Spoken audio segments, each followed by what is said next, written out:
ગુજરાતની ઘણી બધી લગભગ એપીએમસીમાં કડદો થાય છે.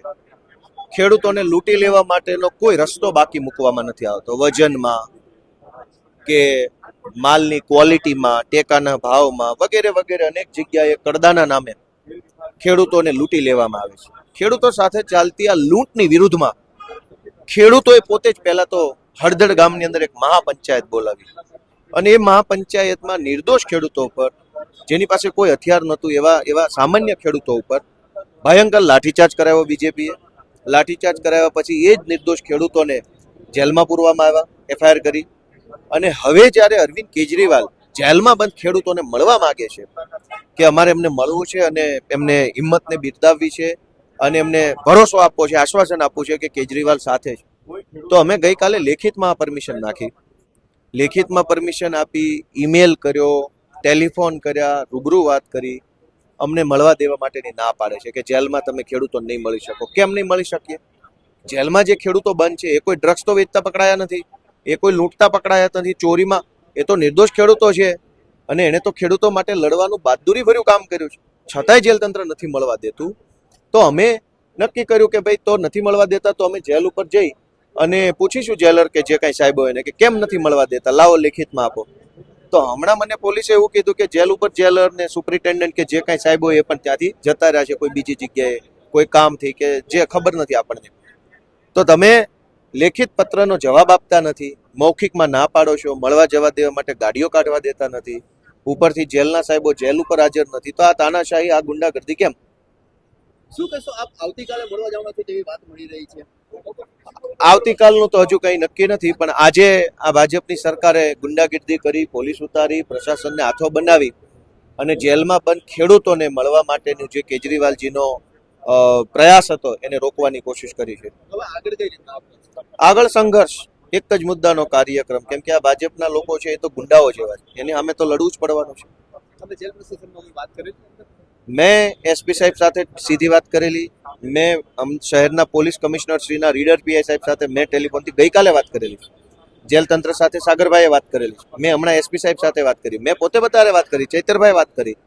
તો મૌખિક ના પાડે છે કે નહીં જવા દઈએ, નહીં મળવા દઈએ. શું કામ નહીં મળવા દો? ગુંડાઓ, બુટલેગરો, ડ્રગ્સ માફિયાઓ બધું જ કરી શકે છે, ખેડૂતને કેજરીવાલ નહીં મળી શકે. આવું કેમ? રાજકોટ સેન્ટ્રલ જેલમાં હળવદ કાંડના ખેડૂતો અને અમારા આમ આદમી પાર્ટીના નેતા રાજુભાઈ કરપડા અને પ્રવીણભાઈ રામ છે.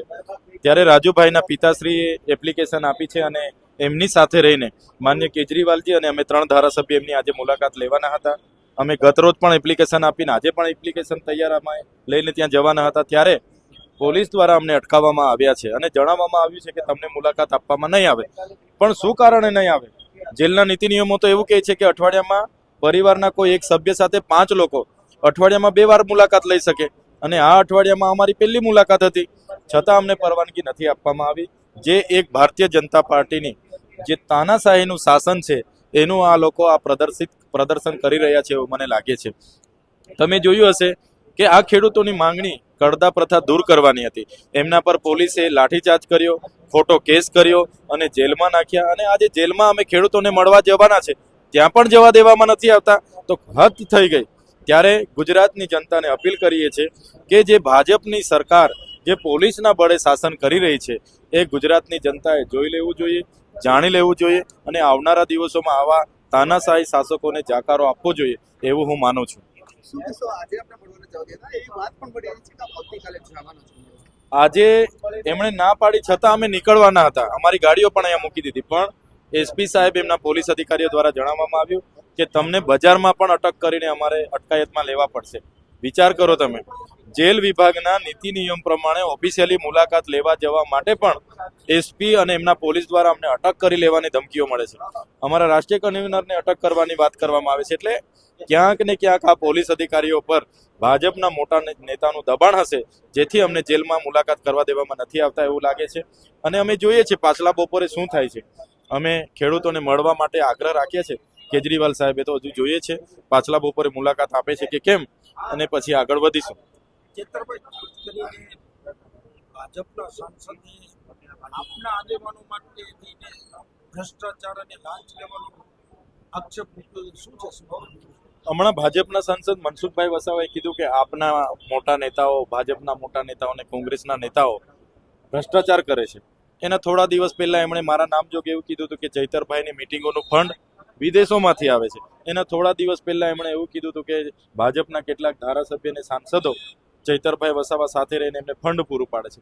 ત્યારે મનસુખભાઈની આ એક ટેવ છે, અવારનવાર આવા વિવાદિત નિવેદનો કરવાના, મીડિયામાં રહેવાનું. ત્યારે એક પોતે સાંસદ હોય અને જ્યારે ધારાસભ્ય પર એલિગેશન કરતા હોય તો એમની પાસે પૂરતા પુરાવા હોવા જોઈએ. એમની પાસે કોઈ પુરાવા નથી. ત્યારે અમે એમની પર માનહાનિનો દાવો પણ કરવાના છે અને એમને કહેવા માંગીએ છીએ કે આવો મેદાનમાં તમે પુરાવા રજૂ કરો, બાકી માનહાનિનો દાવો કરીશું. મને લાગે છે આ મનસુખભાઈની માનસિક બીમારી છે, માનસિક બીમારીથી પીડાય છે. અવારનવાર ગમે તેવા નિવેદનો કરવાના, એવું મને લાગે છે. એટલે હું તો આપના માધ્યમથી એમને વિનંતી કરું છું, તમે જે હમણાં નર્મદા કમલમ 10 કરોડનું બનાવ્યું, એના પૈસા કોના પગારમાંથી આવ્યા, કયા ખેતીવાડીના આવકમાંથી આવ્યા અને કઈ બેંકની લોનથી બનાવ્યું, એની ખુલાસો કરી દે તો દૂધનું દૂધ અને પાણીનું પાણી થઈ જશે. કોણ ભ્રષ્ટાચાર કરે છે, કોણ નથી કરતું. અમારી તો આજે પણ કાર્યાલયો ભાડેના મકાનમાં ચાલે છે. અમે મહિને 10,000 ભાડું આપીને અમારી ઓફિસો ચલાવીએ છીએ.